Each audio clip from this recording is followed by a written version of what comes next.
The play on the field, the court, and the ice is just one part of sports. Behind every game are the people hard at work so we can enjoy the action.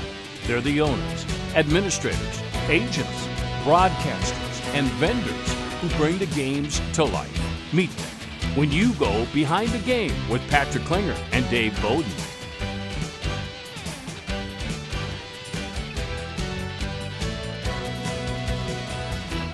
Welcome to Behind the Game, presented by KLN Family Brands, makers of great products like Sweet Chaos, Drizzled Popcorn, Wiley Wallaby Licorice, and Nutrisource Pet Foods.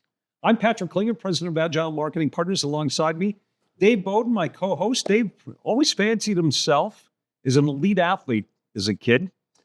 The only ones who didn't were his coaches, teammates, opponents, and parents. Aside from that, Dave, you've identified my athletic career. A lot of people overlooked the talent I had, is all I can say. Apparently so. Yeah, I was going to be a point guard in the ABA. Actually, that tells you my age. It was the ABA. But anyway, thank you for the introduction. And we want to welcome our special guest today. We're joined by Minnesota Youth Athletic Services Executive Director, Dawson Blanck. Dawson spent nearly 3 decades helping shape youth sports experiences for athletes, coaches, officials, and families across the state, including ours, back in the day. So Dawson, for those who are not familiar with MYAS, tell us what it is and why it was founded. Well, thanks first for allowing me to be on with you both. Appreciate it. Minnesota Youth Athletic Services originated in 1991. There was a lot of defunding of middle school activities during that time. And then that was the jump start or the pop-up of parent volunteer athletic associations at the time. And the founder, Mr. Daniel Klinkhammer, had a vision to create an organization that supported those groups, to support and partner with parent volunteer organization leaders, create the policies, procedures, rules, work in harmony with them, and then create the opportunities that come with that through tournaments, leagues, events, kind of mimicking what the Minnesota State High School League has been for previously 10th through 12th, now 9th through 12th. So that was what the creation of MYAS was. Ultimately, we are a service organization to improve and enhance the delivery of youth sports services. We are a 501c3 nonprofit organization, so we truly have a mission behind what we do. We have always had the mantra of youth sports done right. And that's something that's always been very important to us, not just to go through the motions to get to the next event or opportunity, but to create that experience for the kids that are part of that tournament, event, league. We've also been big with best practices that we promote, which we then, if you fast forward 20-some years into our organization's history, we launched Trusted Coaches, which is a platform to provide better coaches, safer kids. It's a risk management platform for concussion certification, first aid training, child safety training, background checks. We also have an officials training portion to try to provide recruitment, retainment, education for those that want to get into the space, that maybe have been a former coach or a parent, maybe a player, they want to give back to the game. And the only spot that there was previously was through the high school league if they wanted to start at that level. So we have the youth version of that, and we partnered directly with the high school league and use the same platform they use to be able to allow those high school officials to also come down and do the youth games within the sports we serve of baseball, basketball, football. We also have a large wrestling tour called Midwest Wrestling Tour that has stops throughout the upper Midwest. And we have one really large swimming event at the U of M Aquatic Center. Dawson, before we get into trends and what you're seeing in youth athletics today, tell us a little bit about how sports has played a role in your own life. Yeah, sports has meant everything. I grew up a humongous sports fan. I played every sport possible and inside every season. Larry Bird was my guy, so I remember my mom always teasing me because I'd set the timer on the microwave for 12 minutes and I'd go into the into the back room and play Nerf hoops for 12 minutes and have my own, I would be my own commentator. I played youth baseball in Nisswa, Minnesota, and ended up moving into Brainerd High School. I wasn't the biggest kid at the time, and I didn't really grow until college. But at the same time, having that opportunity to be a part of a team, one cohesive unit, be with your friends, represent your community, that meant a lot to me at an early age. And then when I did have the opportunity to move into college, play collegiate football and tennis, it still meant a lot to me. And so I look back, and as I moved into this space and being a part of athletics in other ways as a high school basketball official for 25 years, high school varsity football coach for many years, all those lessons that I learned along the way molded me truly into who I am today in my late 40s still. And the influence, the positive influence that I had from the coaches along the way, my middle school coaches, my high school coaches, including Coach Ron Stolsky, who is he has the most winningest career as a high school coach from 1976 until he retired in approximately 2013. He's now the executive director of the Minnesota Football Coach Association. My collegiate coach, Dan O'Brien, who has had many stops along the way, and he's currently the interim, possibly permanent athletic director at St. John's University. So that influence really helped me, and it was a perfect fit at the time out of college. I got this call from a guy who I had played with previously in college football, and he said, "Hey, there's an opening at this organization called MYAS," and I had no clue at the time what it was in late 1999, and the rest is history. And it has been a great career, very passionate about what we do, always looking for ways to improve, enhance, amplify, elevate what's going on. I think the cool thing about what we have going on is we are still truly connected to community-based programming.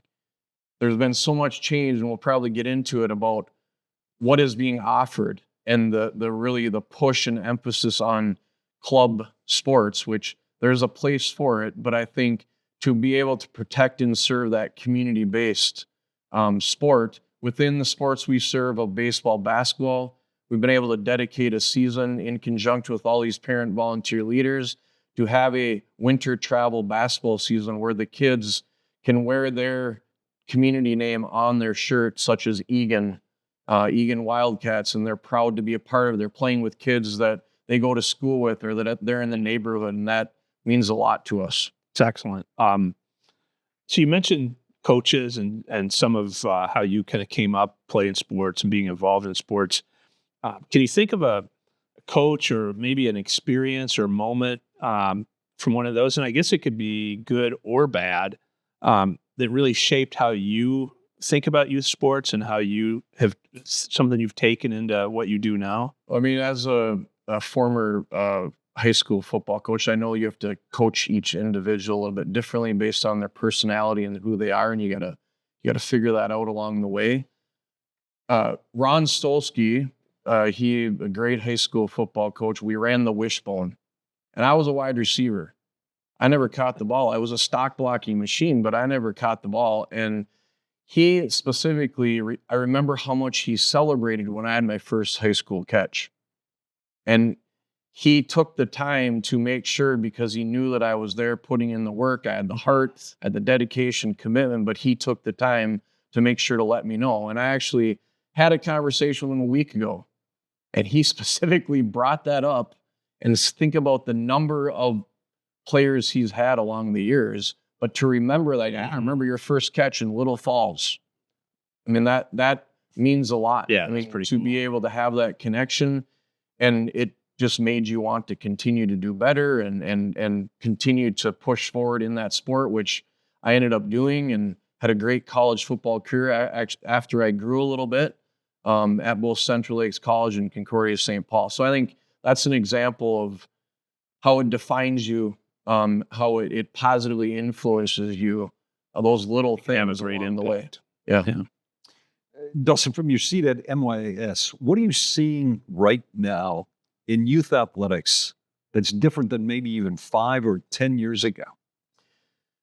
I mean, there's a lot of talk about it, but I think the biggest thing that's really popped up is the sports specialization and the like I mentioned when I was growing up, and a lot of people at the time did that, and even when you guys were younger, that people moved on to each season, and that's kind of the way it was. So when it was football season, people played football, basketball in the winter, or hockey, or whatever it may be, and you move through each season. I think that's the one big thing is as a multi-sport organization, we're always promoting multi-sport athletes, but there's also a major pull and push that you need to continue to hone your skills inside a specific sport if you want to get opportunities as you advance through your youth high school career to be able to potentially get something, a scholarship or whatever it may be past high school. So I think that's the biggest thing. It's so many more opportunities that exist from a training perspective, from the club, plus the community aspect. And so there's so many options for the parents to decide what path to bring their child down. And I think sometimes there is a thought that you have to get a child in at an earlier age, 3rd, 4th, 5th grade, to go down that track of club sports right away. And that maybe isn't necessarily the case, because you also see a major burnout. And by the age of 13 and 14, they may be done playing athletics because of that. So I think that's the biggest thing that I've seen is just the number of awesome opportunities that exist, but to be able to channel that correctly for everybody that's in the experience. That's, related to that, do you feel like youth sports have become more intense, more structured? And I think probably they have, but and how do you balance that out with maybe what we grew up with, which was kind of structured, but also a lot of informal, on your own, go down to the park and play? Yeah, all these opportunities that are created through our organization and other organizations like Minnesota Hockey, Minnesota Softball, within soccer too, Minnesota Youth Soccer Association, Twin Cities Soccer League. Unfortunately, there's a negative side effect of that, of all these opportunities that have been created. Everything is so structured. And there's not necessarily that free play where you meet in the backyard or at the park and just go play.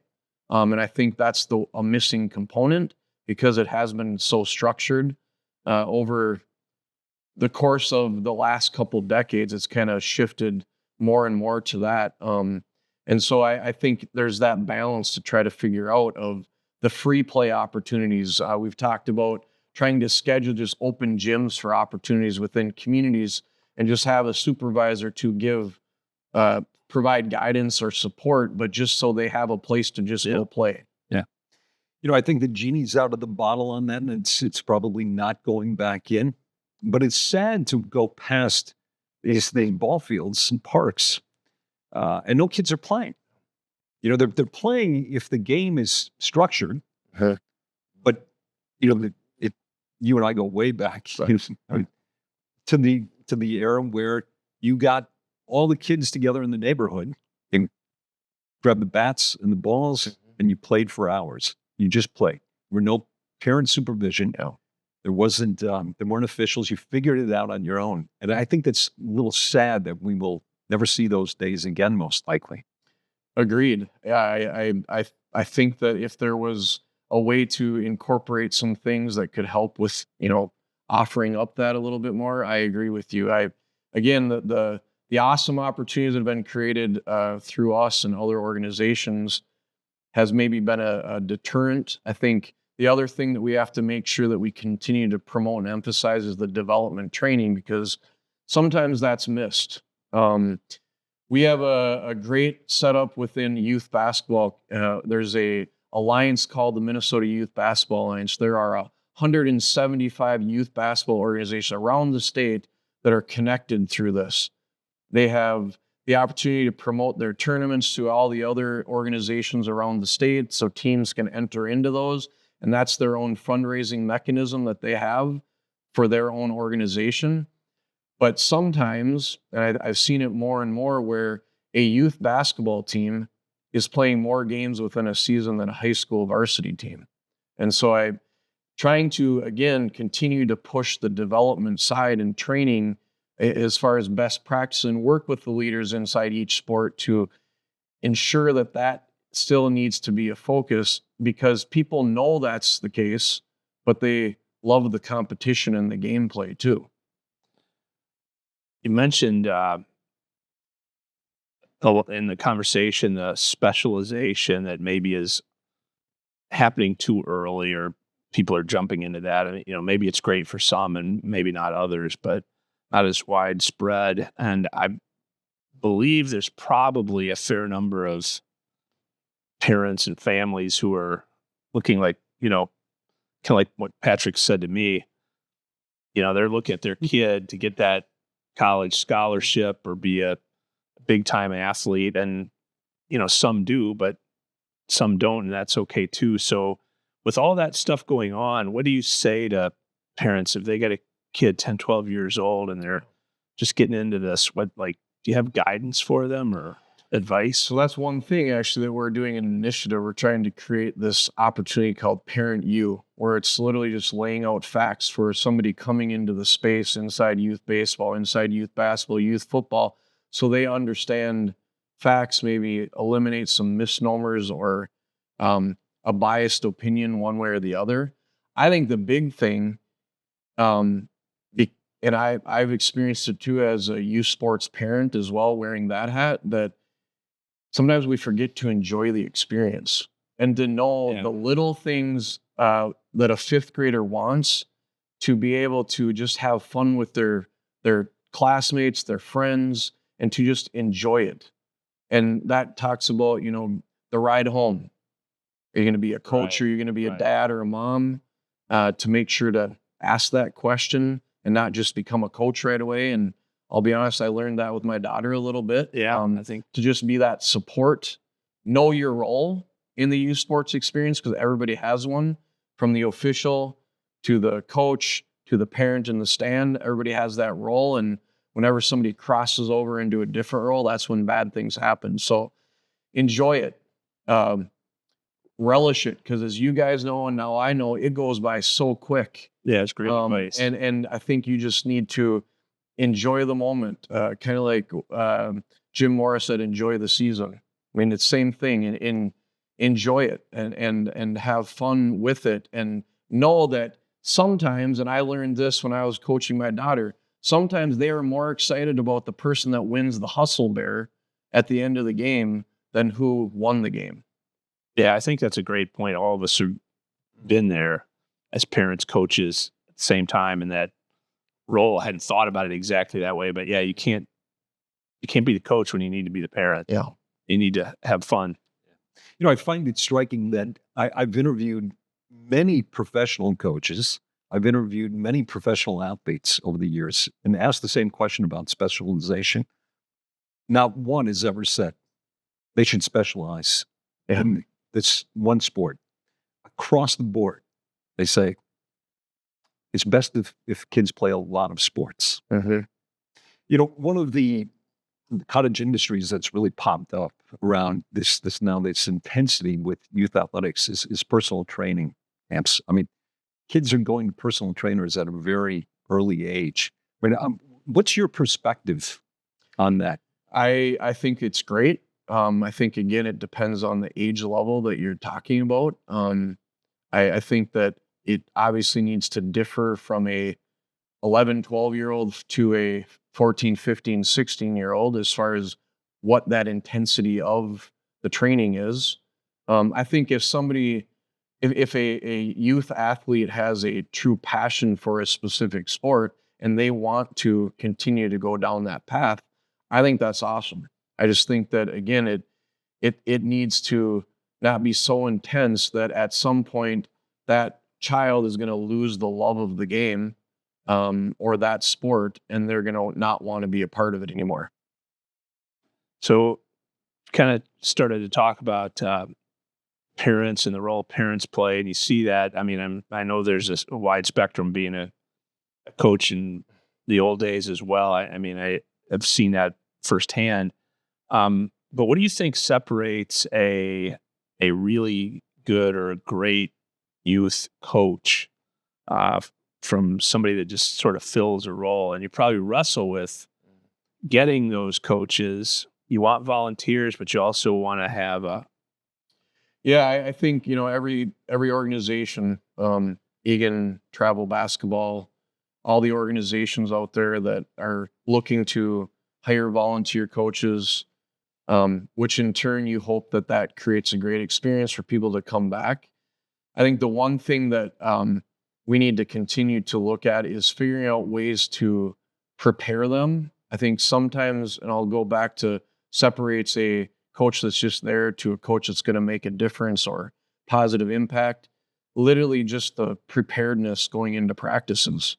Have your practice plan ready to go. Don't show up with your assistants at 6:30 when practice starts. Say, what are we going to do today? Give the opportunity so you can get the most out of that 90 minutes or 2 hours that you have with your kids twice a week or whatever it may be. And I think it's very important that you give that to your kids because I think they deserve that. They're there because they either like the game or they want to be with their friends and play a game. And so you want to make sure that you're prepared in some way. And I think the other thing we just talked about, it's tough because we always talk about the invisible umbilical cord that's wrapped around every court and field. Everybody's trying to navigate through that. I think the really great youth coaches get it and they maintain their role. I'll be the first to say, as a high school basketball official for 24 years, that nobody's perfect. And people are doing their best as an official. And so whenever we try to direct any loss or negative thing in a game at the officials, that's not helping the sport. That's just placing blame on somebody. When you look at it the other way, maybe we could have had some different plays called. Maybe there could have been some different things done from the coach perspective that could have impacted the game differently too, which would have led to maybe the victory. So I think staying in your role is so important for that youth volunteer coach, and just to be prepared no matter what you're going into, if it's a practice or a game. We've all seen video of parents getting into fistfights at events or attacking coaches. But it gets ugly sometimes at youth sporting events. What does MYAS do to try to head that off and to keep the games in perspective? That it's just youth sports. Yeah, it is tough. I mean, because like I said, there is that invisible umbilical cord wrapped around, and because they have paid to be there or paid an amount of money to have their child go through this season, they have a right. They feel they have a right to be able to provide their opinion. The big thing we've tried to do is just continue to create impressions. We partnered with a great group called Youth First in 2019, and the whole intent of that was to reward those teams that do it the right way. So during a game or before the game, there's a pregame meeting that happens, which happens in high school games, but we're trying to push that more to youth games so the officials and the coaches can be on the same page. Hey, what are the rules for today? Okay, this is a 4th grade game. Okay, no pressing. Want to make sure we're on the same page. Let's have respectful communication between each other. Hey, and remember, it's all about the kids. So we have that level set.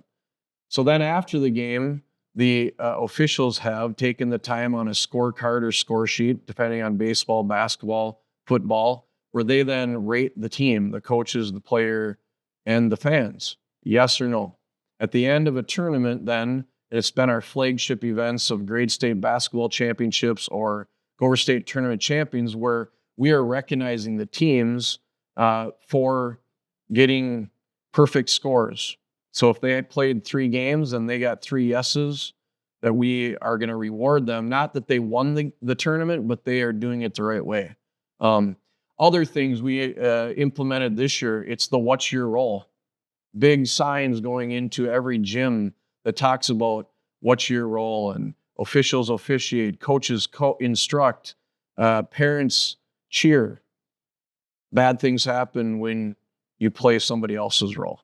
It's more about Yeah, the it's a good way to look impressions, at it. and because the other thing we notice is that you can put up a bunch of stuff, people just walk by and they're glossed over. I think the bigger question is 3/4 of every team get it on the parents. 3/4 of every set of parents within a team, they understand. It's that one or two parents that we got to figure out a way to get them to come with the rest of the team, because those are the same people that are standing by themselves.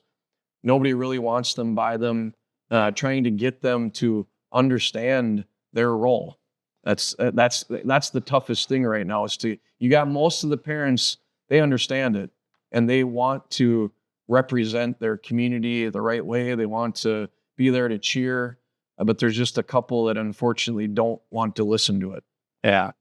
When I was, as an aside, when I was coaching basketball, boys and girls, I would start with the players and tell them you're not allowed to talk to the referees or the officials. I mean, you can have a conversation, but nothing better. And then I would tell all the parents the same thing. Yeah. Like, I'm the only one that's allowed to talk to them, and I will if I need to talk to them. But And that is Peacefully. important. Just that point of the team expectations, to have that preseason parent meeting as the coach, to level set with them, to understand the expectations of what their role is. To establish a 24-hour rule if they are frustrated about something, the way that their coach maybe didn't get the minutes that they had hoped for, or their player didn't get the minutes they had hoped for, and to be able to have that established as you go into a season, so you don't have to be reactive during the season. yeah, that's great advice. I know we're getting toward the end of our time, but I do have a follow up from conversation. So one of the things we've talked to with a couple other guests in different contexts is the changes in college sports with name, image, likeness, and all that stuff. And I think about the parents that are looking at their kids being the next great point guard and all that stuff. Is NIL creeping its way down to here? Because you can not only go get a scholarship, but make a ton of money, maybe? I mean, there's that possibility. I mean, I don't know how far it's. Hope it's not, but I know that. I mean, we've heard that, it potentially could creep into the high school ranks, and things are happening already. I would just say, again, enjoy the experience right now with, and to not worry about that. There's a time and place for that, and that'll happen eventually. right. Yeah. Gives you a tough job. Yeah. But Hey, Dawson, thank you for being on Behind the Game today. Thanks to both of We you. appreciate it. No, it's great. It's wonderful perspective on what's happening in the world of youth athletics, which I think we all agree have gotten a little bit out of control. And it's good to see what MYAS is doing to sort of bring that in and make it a better experience for parents, for coaches, and certainly for the young athletes. Yeah, always looking to amplify and elevate the experience. Yeah. Terrific, Dave. Thank you for joining me. In the immortal words of PJ Fleck, you're elite. You are elite. all right. Patrick knows I am a Badger, so Let's rub it in. yeah. So yeah. Now, unfortunately, the Gophers kind of have bragging rights now, which is a problem for me. But definitely, Dawson. Yeah, thank you for being here. It's really interesting stuff, and it's great work you're doing to try to make that a great experience. I think that can get overlooked at times with the desire to win games and all that stuff, and you want to have that, but you got to have a balance. Yeah, that's what we have to continue to look at from my staff perspective, all the host groups, everybody that we work with, that there are so many great things still happening. The negativity is the part that gets in the way sometimes. Yeah. Thank you. Thank you, David. And thank all of you for watching Behind the Game. We'll see you again next month. Behind the Game is produced by Alan and Sharon Miller, directed by Mary Dahlke, live audio mixed by Sharon Miller, technical and post-production services provided by Egan Television. This program was recorded at Egan High School. The views and opinions expressed on this program are solely those of the producers and/or the persons appearing on the program, and do not reflect the views and opinions of ETV or those of District 196 schools.